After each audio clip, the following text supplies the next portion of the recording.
I'd like to welcome everyone to the Comedy Factory Comedy Chat. We're winding down at the end of this month. We're only going to be doing Tuesday nights in April. We're going to start doing some live shows, hopefully towards the end of May, June, July. Things are opening up. Comedy will come back, hopefully, little by little. I got a nice panel on tonight. We put together no women. There may be one popping on if she can make it. But we got some great comics, great guys tonight. Scott Machado from New Bedford. How you doing, Scott? What's going on, guys? Doing good. All right. He's got his dog barking in the back. No problem. Scott's dog will be barking throughout the show. We got from Boston, very funny, attorney by day, comic by night, Nick Youssef. How you doing, Nick? Doing well. How are you guys doing? Great to be on. Thanks for having me. All right, Nick. And my man, got a beautiful daughter. She turned 1 year old recently. He's been busy with her the last year, taking a little break from comedy with the pandemic and his daughter, Iris. Beautiful daughter, beautiful wife. Rick Haskins. How you doing, Rick? Doing well, doing well. How are you? Good to see you, Rick. I haven't seen you in a while. And my man from Somerset, the very funny Bernie Perrotta in the basement. What's up, Bernie? Hey, John, how's it going? See you. Doesn't look like the basement. It looks, you did that side over. The other side, Bernie hasn't finished yet. He showed us before the show. Yeah, this is the finished half, and I gotta get the other half. It's Still not finished. two different worlds, Bernie. You got two I thought different it was a worlds. living room. Just put up some drywall and some paint. Yeah, I get the other side got wet, so I had to change this side. I only got half done, so we do the upstairs, moving to different parts of the house. Are you doing all the work, Bernie? I did this down here, and I did the upstairs with a friend of mine. Then I paid somebody to do the kitchen. If you need me to come over, I'm a good supervisor. I'll bring a large iced coffee. I'll bring iced coffees for you guys, and I'll sit in a recliner and make sure you're doing everything right. Sounds like a plan. You were a state worker, right? I was a state worker, so I'm a good supervisor. I'm good at sitting down. Now, Rick is a firefighter, so sometimes it's slow, sometimes it's jamming. How's that going, Rick, the firefighting? Because I know you haven't been doing comedy with the pandemic. We've had a string of fires lately. Yeah. So it's been pretty busy. It seems like my buddy he's kind of like the white cloud. So every time he takes a vacation, we catch a fire. So jeez, keep him in there. you were on, was it Central Falls Fire Department? Yeah, Central Falls Fire Department. Yeah, so it must be get crazy sometimes being a firefighter. I can't imagine. We're gonna be going into our crazy season now. Yeah, I did when I was in the Navy. I did some firefighter training, and I remember they put us in the room full of smoke and all that. That's a tough job, man. I got to give you credit. That's a job. Fun job. It's a fun job. Yeah, a lot of firefighters like it, man. I don't know. It's not. You got to be cut out for it. I'm not cut out for it. I'd rather be in Bernie's basement with a cup of iced coffee and a recliner. little less danger. And then we got Nick Youssef. Yes, Nick Youssef. What's going on in your world? But how's the cases going as an attorney during the day? Listen, everything's going great. I just want to start out by saying, guys, this is like my ideal hot tub combo right here. Just me, 4 guys. Okay, maybe a few girls, but at least I know with these 4 guys, these are the best 4 wingmen I could ask for in any hot tub right now. I'm just saying that.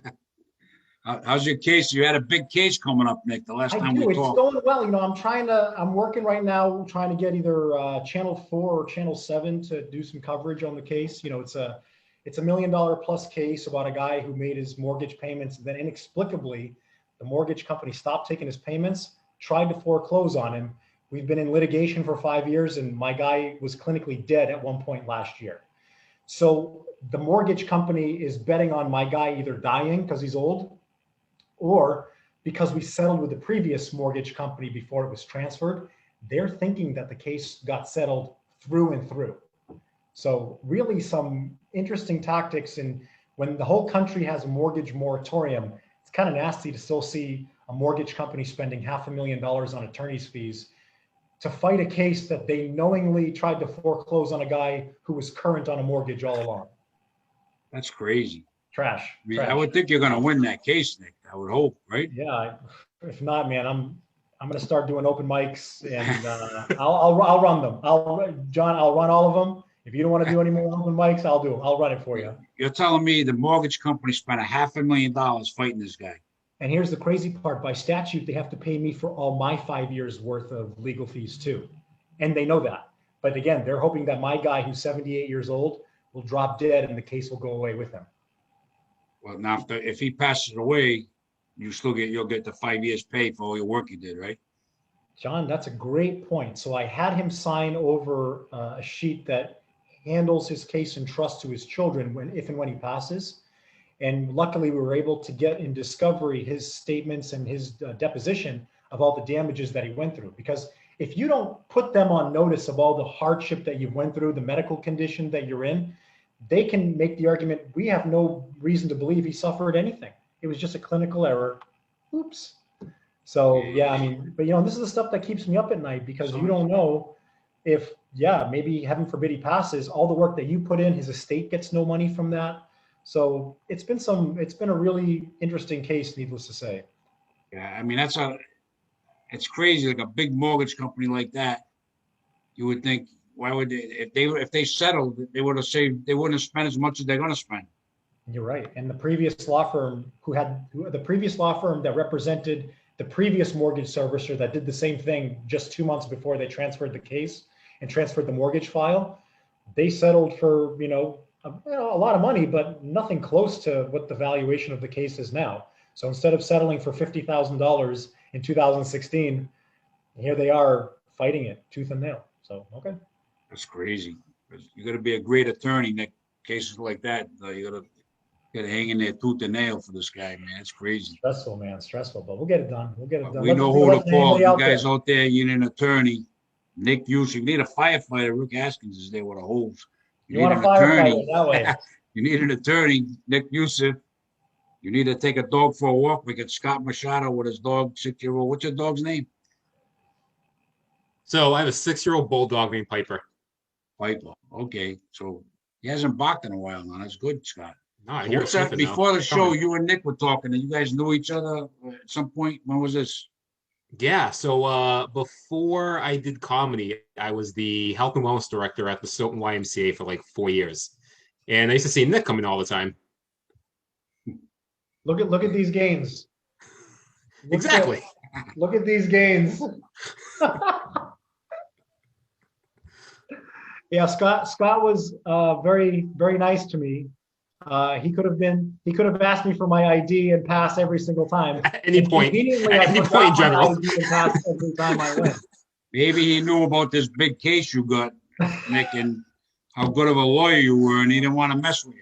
Yeah, now I just told you it's $1 million case, and Scott's gonna come and find me. The next time I try to go through, he's gonna be like, "Hey." Yeah, I have a collect call from New Bedford.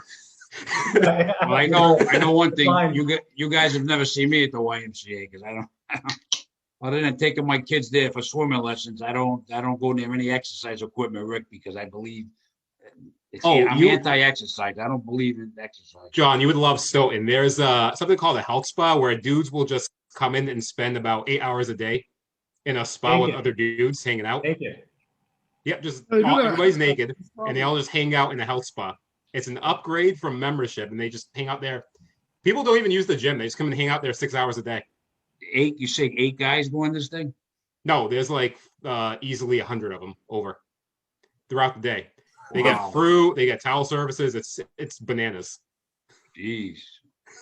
Now you know why I keep coming back.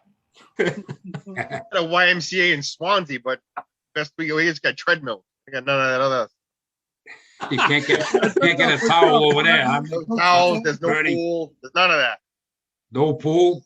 The pool. Well, there's a kiddie pool out back. Go in there. It used to be something else before it was a YMCA, because I asked about that. Yeah, I forget what it was too. We surveyed it. It was I forget. It was some youth that it was like some athletic thing. There's all those baseball fields. All that stuff was there Right. before. Oh yeah, it doesn't have a pool. Then we definitely don't have a spot for the Ends Club, the guys from Cocoon to hang out. Yep. Donald there. Don't have that. I haven't been in a sauna in a long time. That's probably what I need, guys. I probably need to stay like a month in a sauna. Maybe I can lose 50. They want me to lose 50, 60 pounds, Rick. Uh-huh. There you go. Yeah, you come out looking like a whole new person, sweat it out. You already sweat. You sweat enough as it is. I don't, but for a big guy, I don't sweat hardly at all. You'd think I Really? would, being a big guy, but I'm not. I'm a non-sweater and a Wow. non-exercise. That's just the way it is. I don't know. That's all just water retention, huh? The whole thing. I don't know. Yeah, Oh, it's all this. I mean, I don't drink beer anymore. I used to be complaining that. I don't drink beer anymore. I don't. What are you Just doing? my problem is eating at night. I like to, Yeah. I'm trying to cut that. The last 2 nights I did good. I lost a couple of pounds. I try not to eat at night because when I eat at night, that puts the weight on, you know. You're having hot wieners and pizza at 10 o'clock at night. It's not good, Nick. Nick was always in good shape. How do you guys think you're all in pretty good shape? What's the key? What's the secret, Rick? Eating pizza and drinking lots of alcohol. Second that. I remember doing shows with all you guys. Rick, he used to pound them down some nights, man. Geez, I don't know how many drinks would you have sometimes at a show when you really hit it. I don't know. I always hit the Grateful Dead's too, so I don't do light drinks. What's in a Grateful Dead? Everything. Everything. It has rum, tequila, gin, vodka. I just squeezed the Chambord. bar rag over a cup. Are you serious? Yeah, You're serious. it's like a Long Island iced tea, and then they add more alcohol. And how many of them would you have if you really hit it at a show? I wouldn't do more than 2 before I went up, but then throughout the night I would have as much as I could handle. Yeah, Rick is crazy. We had a lot of laughs. I had a lot of laughs with all you guys doing the shows. That's why we've been doing these Zooms, kind of connecting with all the comics we worked with, and we had a lot of laughs. It's coming back. I think May, June, July. It'll start little by little. By the fall, I think by next year it'll definitely be a lot better. I look forward to working with all you guys again. You know, been a tough year, boy, for comedy, but for everything really. John, can I ask you a question? Sure, Nick. You've been doing comedy for 30 years?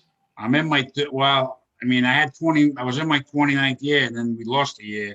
So Okay. technically, I'm in my 30th year, but we lost a year. So All right. I don't know So if you we're count on that. 30. So it's either you're a lawyer. Should I count it and say my 30th year will be complete in October, or do I say it's 29 because of Check What the are you saying? pandemic? These Zoom shows don't count? What? All this? Yeah, that's true. I guess I'm in my 30th year then. All right, good. So I was going to ask you, do you still get nervous before your sets? Not hardly ever, unless I go into a show. Sometimes I remember doing a gig. I don't like split. If you got a big crowd like in the old days, and there's a big dance floor in the middle, and you got like 150 people on one side and 150 on the other, and like I mix with the audience, so I go over there and I'm talking to some guy. The people over there don't know what the heck's going on. So with the split rooms, I always get nervous. I've done a few of them. That's one of the worst gigs. I do not like doing a room where there's like a 200, 150 on each side, because unless you stand up there in the middle, walking back and forth. yeah, if you do jokes, you got an act. I have no act. If you do jokes, then you can do it. But the way I do it, I work in the crowd. That's a tough setup for me. But John, I am that setup nervous. is already giving me anxiety. I'm nervous about coming back because I haven't. I watched a set of mine on video the other day, 25-minute set, and I'm looking at hearing the stuff, and I was pretty fast, and the stuff that was coming out of my mouth. I'm looking at it. I don't remember this stuff. And I'm gonna start out doing 10-minute sets, hosting shows. I'm not gonna go in and try to do 30, 45 minutes like I used to. I'm gonna start out 5, 10 minutes and just work my way back, you know. And I'm not gonna do as much. I don't know about you guys, but like I said, I ran a lot of open mics. It was fun, but I met a lot of you guys and a lot of fun. But I'm looking to get away from those. They're a lot more work. There's a lot more involved. I'm just gonna try to put some regular shows on and just kind of cut back and maybe book more, like maybe book you and Rick and Scott at a show, and I don't go, have somebody run it, and then I'll do this show. I'm gonna try to pick my spots. I don't want to be like, I would never say no to a gig, Rick. If somebody called me up, even if I had 2 gigs, I'd say, well, I'm on at 8 here and I'm on at 10 there. I can come at 6, and they'd say, okay. And I would take like 3 gigs. I'd have you guys at one place. I'm running over to another place, then another place. I was really like compulsive with comedy. I wouldn't turn a gig down. So I don't want to be like that anymore, because now that I've got used to kind of staying in the pandemic, I kind of got used to hanging out at the house at night watching TV, and it's not that bad. I was out 6 nights a week. Rick knows. You're paring it down pretty far there. It's like, I'm not gonna go out to only do one show. I'm gonna do 2 or 3 nights in my pillow in the closet. That's all I'm gonna do. I'm gonna do 2 or 3 nights a week, Bern. That's my goal, is to build up when it comes back. couple of nights a week, once in a while, 3 nights, no more 6, 7 nights a week. You know what I mean? I'm just, I'm aging, Nick, trying to age gracefully. And I think it's time for me to kind of let the young guys come in. And The only thing that you've changed since the first time I met you, you look exactly the same. Your hair is exactly the same. You have a great hairline. You've just shed a little weight. That's really it. I've shed some weight. Yeah. Yeah, I was about, believe it or not, 50 pounds heavier back when I met you, Nick. I was really up there, and I've lost probably 50, 60 pounds since then. I'd like to think that I motivated you. I met Nick. It was too late. He tells me he's an attorney. I already had 2 divorces, a bankruptcy, all kind of nonsense, and then I meet Nick. I said, It's what we call a slam, a grand slam in the legal biz. When you can get that many divorces, that many cases in one guy. Oh, Nick, you would have cleaned up, Nick. I'd be paying you monthly payments still to this day. We got another comic coming from New Hampshire. Nick LaBouffe is gonna pop on. Like, he's a cool guy. Hey, Nick, Hey, what's up? what's up? Nick LaBouffe. We got Bernie Perrotta, Richard Haskins. We got Nick Youssef, and we got Scott Machado. How you doing, Nick? I'm good. How are you? Good. You just got out of work and you made it on. I asked you if you could come on. We lost somebody that was going to be on tonight. What have you been up to? I've been working at a camera store, and I've been slinging cameras like crack. You know what I mean? And yeah, Have you been doing any gigs? Have you got up on stage? I know you and Holly, your girlfriend, have been doing some stuff. yeah. Let me think. The last, I've been hitting up mics, and I know that Gotham is reopening, and I think I'm gonna try to get a spot. Depending on how, I mean, I'm sure it's jam packed for like the first few months it's been open, because they've been shut down since like the beginning of Corona. Yeah. And haven't reopened whatsoever. But yeah, I've been getting around, wearing a mask, you know. And I did Gotham once. I went up to open mics in New York. Some friends of mine got me spots, and I got them. It was on a Monday night. It was some kind of holiday, and there wasn't many people in the crowd, but it was a thrill to do it. You know, I did Dangerfield's, now they're closed. yeah, Like Greenwich Village Comedy Club. I found it exciting in New York, but I wouldn't want to go live there. Like a lot of guys go move there, or I wouldn't. New York is hustle and bustle. I mean, I lived there when I was in the Navy for a few months, '77. But Yeah. to go live there now, and if you're a young guy, you go try to get in the scene when things go back here. But would you? Now you're a guy in New Hampshire, in the woods, Nick. Would you go move to New York? Would you do that? you know, I've seriously considered it before. And you know, I don't know if I would want to permanently move there, but I could definitely see the value in spending like short amounts of time there at the very least. I've done, you know, I try to get out there as much as I can for a New England guy. But I'm pretty close to Mass, and there's, you know, Mass is great, and Connecticut and Rhode Island. Yeah. Yeah, that's Yeah. cool. Well, any of you other guys ever think of?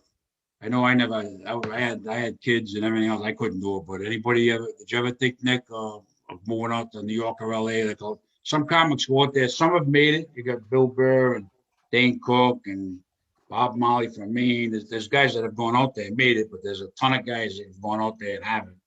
You know what I mean? So with Tom Carter, he was in Rhode Island, Boston. He went out. He's made it big. And would you ever think of going out there, Nick? When you at any point, was you thinking of doing that? Which Nick? Nick Youssef. Okay. Yeah, you know, I never thought I'd practice law. I really hated law school. And actually, that's why I was so grateful to meet you, John, because, you know, you're to thank and blame for this comedy thing.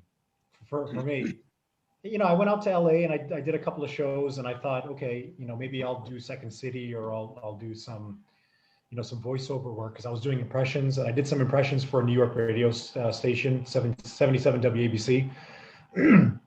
But I mean, I think I've always felt like one of my dreams should not crush my other one. Like, I went to law school. I suffered through it, and I built a practice. You know, if I go out and go all in on one thing, then kind of turn my back on everything else, I feel like that'd be that little extra part of me to be like, well, why did you give up on that? Yeah. Why can't you do all of it? I mean, why can't we go out to New York and LA, or stay in Rhode Island, or stay in Massachusetts and just do all of it? I mean, and again, if you're working towards an occupation or a skill set that you really care about, I feel like you shouldn't turn your back on it. But if you just are working for the sake of working and comedy is your one and only true passion, great. Like Tom Brady only wants to play football. He doesn't give a crap about anything else. I mean, maybe marketing and maybe, you know, building a side brand. But I mean, he's always said it multiple times. I'd retire if I could find something better that I'd want to do. So for me, comedy's just always been a really great outlet. And I guess if the opportunity arose, you know, I'd seriously consider it. But honestly, you know what my best bet has been so far has been to go on The Bachelor. I've been approached by, you know, a couple of producers to do The Bachelor, you know, and I always tell myself, I mean, that's not how I want to make it. You know, if I'm going to make it, let me make it on my terms, not because, you know, they wanted a brown guy to be the next Bachelor, you know, it didn't really appeal to me. And you could have got on there. You would have got on there. They wanted you. I mean, I don't know. I mean, I had two. So I work with an agency that I do some acting and I do some modeling with, but again, not because I'm like 6'4" and a runway model. It's just they don't have a lot of friendly terrorists and Arab and brown guys that can play a certain role. So, you know, but casting is always looking for like different type of people, and they like my story. Like, okay, you're a lawyer, you're a comedian, great. You'd be really good to put on this boring primetime show, at least as maybe one of the contestants. So I've thought about it. There was another bare naked show, like you go into the wilderness and you can be naked and they follow you around. And I'm like, guys, I'm pretty sure that's going to kill my legal career. Like really kill my legal career. I don't know how I can parlay that into effective marketing. Like let the naked guy, let the naked lawyer. Be the naked lawyer. Call the naked lawyer. Yeah. Okay, $1 million case. I've lost Goodbye. everything. All my guys losing their houses. Don't worry. Just watch me naked and I'll save your house from LA. Yeah. See, the thing is, like, Rick's a firefighter. You're an attorney. I was a correctional officer. Bernie's, what do you do, Bernie? I know what you do, but you told me. I'm a land surveyor. Land surveyor, and Scott's going to school, and everybody's kind of doing that. So it's hard. I think it's hard to up, and the young guys do, but it's hard when you got a career. I was for the state for a number of years. I couldn't just up, and I had 2 kids. I couldn't up and just move to New York. You know what I mean? But I admire the guys that went out there and tried. Yeah, I mean, sure. I think we're in a good absolutely. spot in this state as far as how far we are from New York, that you can live your own life. I've gone out to New York for a show, you know, and I could go out and do another show anytime I wanted. You know what I mean? I could make that work and then come back home to Rhode Island. It's only a 4-hour drive. yeah. So we're in a good state where we could, if we wanted to, put that effort in. Yeah, that's kind of what I've done. I've gone out to New York, I've gone to Boston, I've gone to Connecticut, but my home base is Rhode Island, and it's worked out for me all right. You know, I love performing comedy, so it worked out good for me. Like you said, you can go to New York. You want to go do it? Like I go for 3 or 4 days at a time. I try to schedule like 2 or 3 or 4 shows, whatever I could get, and then go open mics. You know, just go out there. But it was even though they were open mics, it's a thrill to do any of the clubs in New York. When I went to Dangerfields the first time, I think I did it 3 times. The first time I went, I was nervous. You asked about being nervous. The first time at Dangerfields, I don't know if it's thinking of Rodney Dangerfield being there and Sam Kinison and Dice Clay and all these big guys. Just to go on that stage, I felt excited. You know, it was really exciting. You know, but that's my thought on it, Rick. You know, is there anything else that compares? Like we go on stage, you're never more vulnerable and powerful all at the same time. It's like this constant mind, trip where, and then it's weird. You're like the hero of the night. You meet these awesome guys and girls that are in the same boat as you, come from all different walks of life with different life experiences to tell our own unique story, so the camaraderie, and then you're driving home and it's just silence. And you're like, somewhere, I rocked somebody's world somewhere, somehow, but you go back and you're just your everyday self. It's really this, the duality of it is pretty intriguing. I'll tell you, if I had a really good set, sometimes it'd be a big crowd. You have a great set, then the show's over. All of a sudden, everybody leaves. Like you're going home. All of a sudden, one minute you're on stage with 100, 200 people and you felt you did really well. You had them laughing. And the next minute you're going home. You get home and you can't sleep. You're all wound up. You know, that's how it was for me. I'm sure all you guys too. I mean, no matter, even if you have a fast set, 100, 200 people like that, now you can't get, we couldn't in this pandemic, couldn't even get 5 people. But to go before all those people and then go home and it's like, I don't know about you guys. I'm sure you guys are all the same. Nick, Yusuf, LaBouffe, I'm getting confused with the Knicks. You like that too, Nick, when you, I know you're a younger guy here, but you like that when you go home after a show where you had a great set, good crowd? Nick, you hear me? Me, Nick? Yeah, Nick LaBouffe. Okay, all right. Oh my God, yeah, absolutely. There's no rush like stand up. It just, the adrenaline is amazing. And yeah, I do this thing before shows. I try to find a spot where like there's nobody there, and I just like rehearse my set to myself. And I don't know if you guys do that, but if it's like a really, really big show that like I've been, anticipating for a while and there's like a lot of pressure, I'll do that. I did that at Gotham. I went down to like the basement where there was just like nobody there, but like stacked up chairs and like old posters and stuff. You're like singing to my soul right now. Yeah. And I do that. It doesn't matter how big or small the show is. I have to go somewhere where no one's there and I can pace and just think through my set. And it's funny, people tell me they want to talk to me before the show, and I don't want to talk to a single human or non-human soul. I just want to be away from everything. Mm-hmm. Sometimes I'll just sit in my car because I don't want to sit in the room and listen to everybody else, because I need to clear my head to be in a good space to just be in a place to tell my story. Yeah, everybody does it different. I just wing it. I don't even think of nothing. I just go up and whatever comes out. Rick, how do you do that? Do you think about your set before, or? I usually plan my my opener and my closer, and then everything that happens in the middle. Like I have set jokes that I like to tell, but I don't have a particular order. Like they work so well at any order that I can, so I'll go up and I'll open with something, and then I'll see how I'll gauge the laughter I get from that. If they're not biting on that, and I know I need to tone it down, or I can bring it up, depending on what kind of jokes I'm telling. I mean, you've heard my set. My sets are absolutely ridiculous. It's the fun. Things I talk about, I couldn't, like. There's no way in hell I'm going to be getting a gig at a church anytime soon. That's for sure, Rick. I did 2 church shows. Horrible. I'm not a clean comic. I can't do clean comedy. I don't even. That to me, someone who could do clean comedy and still be funny, like that's a crazy skill. That's an insane talent. Yeah, I started off very dirty, and then I started figuring out as time went on, if I was in the middle and I had to do a bachelor party, I could get real dirty. But if I had to do a church, I could clean it up. And I wound up being able to eventually. I've done churches the last few years, and I've got laughs. I've cleaned it way up. I had a priest in the front row. The parish priest, I cleaned it up, and I got laughs. And then I go do a bachelor party and I can get dirty. So if you can kind of have a cleaner set and a dirtier set, you can kind of get more work, because I don't want more work. I want to stick with my dirty sets. You want to be dirty.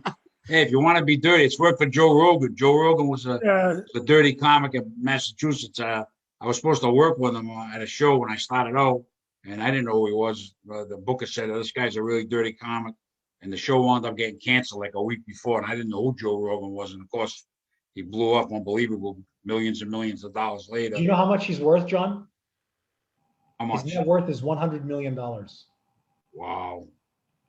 Jesus. He was just a Boston comic, like all the rest of them, and he winds up blowing up like that. So, Bernie, what do you do before your set? Do you have it planned out in your head, or do you pace around, or you got to be quiet? How do you do it? Yeah, usually I plan it. It's funny. Actually, what I'll do is I'll write out the list of, and I usually I'll just write it out as like one word bullet. If I just write it out, I just do it whenever I put a show. As long as I have a piece of paper to pound me, and I'll just wind up just writing it out, whether it's 10 or 12 items. For some reason, I'm just writing it. Makes me think it through. Then I know those bullet points in my head, so I know that as Yeah. I'm doing each thing. Oh yeah, what's the next thing? And it's like, oh yeah, that whole chunk equals this. Yeah. And I don't know, for some reason, just the exercise of writing out those bullet points, keep just one word and through. I just always do. I have to never throw them away. I got a whole bunch of papers all written the same list over and over and over again. Yeah, when I started, I used to have an index card like that, a bullet point. I'd have something for every joke, and one day I just when I'm not going to use the card, see what happens. But I used it for a long time. Scott, what do you do before you go on stage? Do you pace? Do you think? Do you got to be alone? What do you? Same thing as the Knicks. I have to run and hide with my piece of paper and basically go over my set in my head. I remember the graduation show, like hiding out in that dark, like dingy back of the VFW, just pacing back and forth. And always like, Jesus Christ, I didn't want to go near you. Yeah, you guys. Everybody does it. Got their own way of doing it. But Nick LaBouffe, you're still working at the ice rink. Nick works at an ice rink. He used to come on some nights and have the Zamboni machine going by. Yeah. I got a more grown-up job, but I still have a couple shifts there a week. Yeah. And it's fun. It's very easy. Yeah. And I've done Zoom shows from the rink. Now, Nick has got an interesting story. I met him in New Hampshire at a show right before couple of months before the pandemic hit. But I was fascinated by Nick's story. He was a goalie, like in high school or whatever, and he wound up deciding to make that funny. And he started, what's it called, Nick, your channel? It's called Goalie Smarts. Goalie Smarts. And he's got, I mean, how many views did you get? It's like crazy. So my entire view count between all my sketches is about like 4 million. Wow. And yeah. And about 1 million came from one video that I posted my senior year of high school, which was about pond hockey. And TSN wrote an article about it, and it got and this is sort of how like videos really blow up is if you get a lot of views in a short period of time, that will make YouTube want to push it in the algorithm, and that's what happened with that video. And then I thought, well, how can I make hockey funny consistently? Because I didn't want to keep making those types of like stereotype videos. So I created a character named Guillaume Duclair, who is a French-Canadian goalie coach and gives like horrendously bad goalie lessons on video. And I was kind of inspired by the goalie tapes I used to watch when I was playing hockey, because they were very poorly made and awkward, and they were informative, but I kind of was like, oh, it'd be an interesting platform for sketch comedy. So, and you sell merchandise now too with the Goalie Smarts. Yeah. I got jerseys, I got hats, I got sweatshirts, and yeah, there's a lot of people that like them. And at both rinks I've worked at 3 rinks. I've met people that have seen the videos, and that's really cool. Yeah. And yeah, I admire. I mean, you're 23, Nick. Yep. Yeah, you're a young guy, and he's got 4 million views already. And I've been doing this 30 years. I got a John Perrotta's Comedy Factory page. I got 4,000 people have liked it. He's got 4 million views. What did I do wrong, Nick? I did something wrong. No, man, I've known who you were through like Joe Rogan and stuff, like, and the scene and stuff. But Joe Rogan and Bill Burr have both talked about you before. Joe Rogan, but I never met Joe Rogan. I never wound up meeting him. I think him and Burr have talked about you before. I remember hearing that. Oh yeah, I know Burr, but I don't Joe Rogan. I never met. I was, like I said, I was always bummed out that I didn't get that chance to work with him that time. You know. Yeah. Sounds like you should start collecting royalties. Yeah. Yeah, big Well, I was time. pumped to have met you, man. You did nothing wrong, and I think you could totally beef up your internet presence. And you know, you just got to be consistent. And I think it's a little late now, but I think it's a little late now. I'm kind of in the twilight of my career now, so I'm not looking to build up anymore. Like, well, we got all those old tapes on YouTube. Those are good, and you know, you probably got some more in you. Yeah, we'll see. We'll see, Rick. I don't know how much more. Rick's got some left in the tank. I don't know how much more I got left. John, you got to get one of them OnlyFans. You got to get. Yeah, exactly. Yeah, hell yeah. People will pay to see your feet. Yeah. Rick, how much more you got in the tank, Rick, for comedy? You think you got a lot more in the tank or what? Me? Yeah. Probably. I slowed down. I got to do a little bit more writing. So over the past year, I've been doing a lot of reading and watching like documentaries and stuff. Yeah. Not really focusing on comedy or going out and having those experiences that I write about. So I mean, I gotta do some writing. I got some jokes in the works now. I think I got like 3 things in the works. I thought about bringing them to a mic, but I wanna go when I got a little more material. Go back to a mic. Otherwise, I'm just gonna be doing my old stuff that I've been doing anyway. You want to work on some I'd new rather, stuff. yeah, I'd rather wait till I have enough new stuff to take up, because I think I went to the mic one time and I didn't have like that much new stuff. And so I got up there and I did like 2 minutes when I was given 5. And then I was like, all right, that's it, I'm done. And I put down the mic and walked off, and people were like, they weren't even ready for me. So I think I gotta write some new jokes, and I gotta get to writing more, and then go to a mic.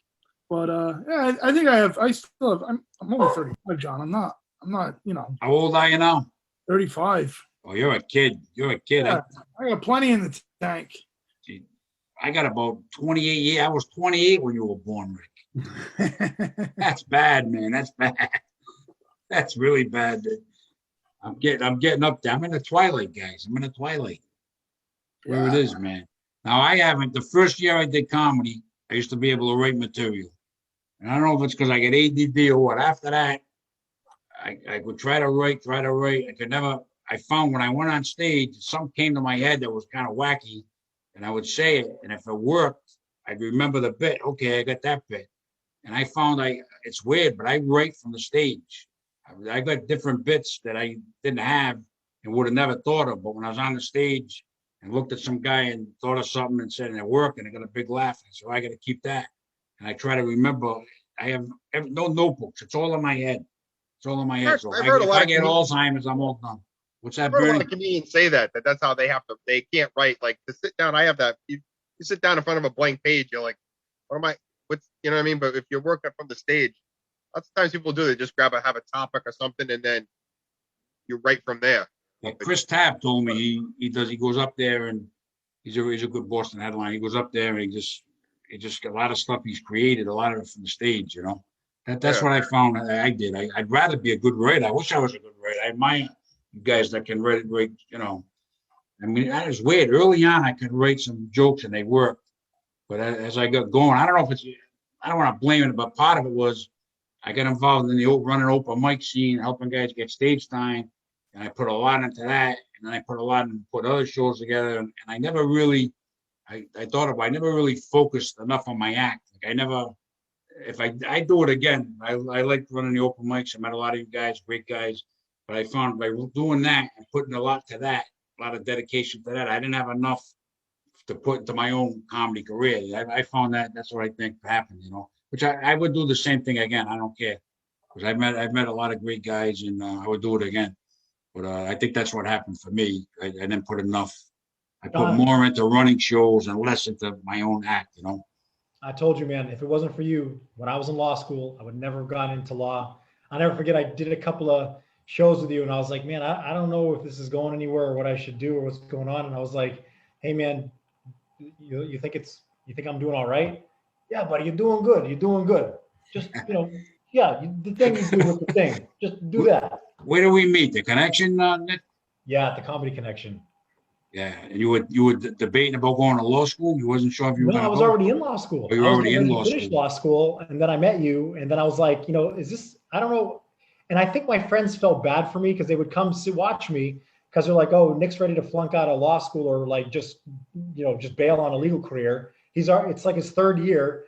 He's ready to, go practice law, and he's asking us to come see him tell jokes at the Comedy Connection. Okay. I thought it was wacky. And in fact, yeah. And then it was weird because one of the weekend shows that I did, the dean of my law school went, I think it was the John Lovitz show, and I was opening for Lovitz.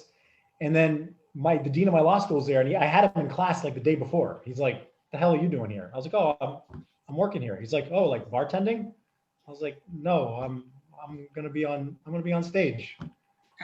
And I remember doing a cunnilingus joke in front of him, and I could just see all the hope that he had for me as a litigator just leave his body. He's like, the fuck? Did I really? Nick, That was one of my favorite students. He turned all that legal education into that bit. you know, who I ran into recently. These days, it's What's pretty that, well Rick? rounded. We're gonna say Must've Rick been a and then great Bernie. bit. What's that? It must have been a great bit. It's a good bit. Honestly, Rick, I think it was something that would make you blush. That's how bad that bit was. I don't It's a- know about that. Not Rick Haskins. Not Rick Haskins. You ain't gonna make him blush. That's a good. That's No a good way. feeling too. Have you ever have done that? I've had that happen to me where I was at a show. I did a thing at the Liberal Club in Fall River, some big fundraiser thing. And I ran into like my brother-in-law's father. Like, oh hey, how you been? I haven't seen you in a while. Hey, what are you up to? It's gonna be a good show. I said, yeah, it should be a pretty good show. And he's like, yeah, what are you doing here? I'm just hanging out. And it was like, all right, well, hey, I'll see you in a minute. And all of a sudden, it's like, hey, welcome to the stage. And you go up, and then your host is like, oh, I didn't know you did comedy. Bernie gets up there with the pimp walk. Yeah, that's a fun feeling. People go, oh yeah. You're like, what are you doing here? Yeah, I'm kind of hanging around. I'm gonna host this thing for a minute. Yeah. That's That's a awesome. fun surprise. Crazy. So Scott, we gotta wrap it up soon, but anything you want to add to any of this, Scott? What do you? Yeah, we've all been in the house long enough. So my first show back after basically this crazy year, I'm gonna be at Mohegan Sun in Nice. May. Yeah, so May 20th, Thursday, I'll be there for the 8 p.m. show. Yeah. Oh, nice. That's cool. Well, that's it. We all good. I got stuff in May. I'm doing a fundraiser. The guy called me. He's booked me a few times, and so I took it, but apprehensively. And I'm thinking, and I got a couple other guys, and I'm just gonna do it. I'm gonna host it. That way, there I got no pressure. I can do 10, 15 minutes, do a raffle at the end, goof around with the guy, and I'll just try to ease my way back. You know what I mean? So we'll see how it goes, Nick. Nick and Nick. Right. Well, we came on. Nick, you came on late. You got anything else you want to say? We're gonna be wrapping it up here soon. Yeah. Where is Mike Cronin? Mike Cronin is off tonight. He's What? off tonight. Cronin is I off. have never seen him take a show off. Yeah. Did he get permission for that? He got permission. No one's brought up sausage yet. That's a common theme. No one's gonna pray for all my sins this week. Oh no. Yeah, Mike's a character. Mike's a character.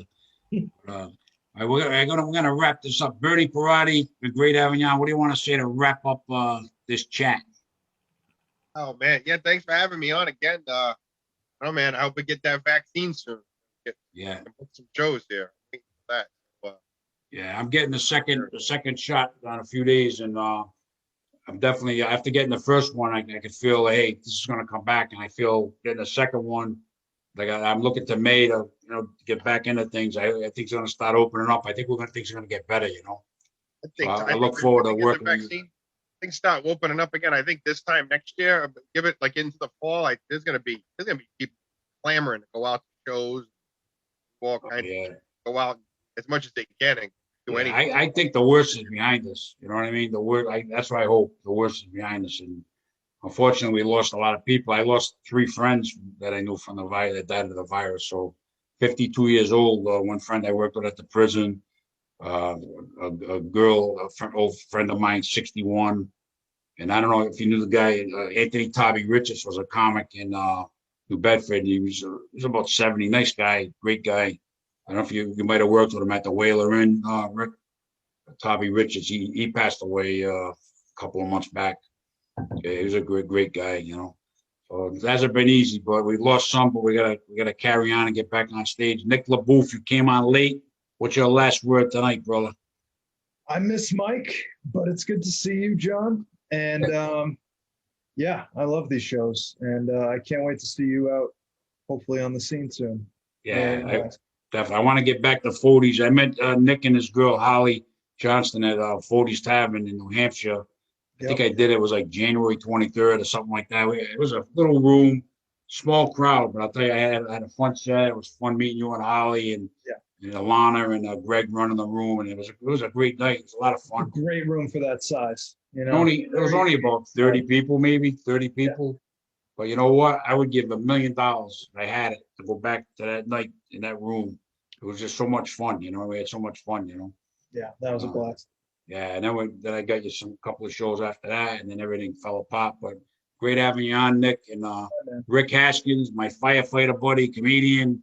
We had some fun doing some comedy. What do you got to say to wrap it up, Rick? This is your first chat. Oh, John, knowing that you're getting your second shot soon, I just want to let you know the first shot is the power source. The second shot is actually the microchip. I got both shots. You're gonna feel it on the second one. That's gonna be the bad one.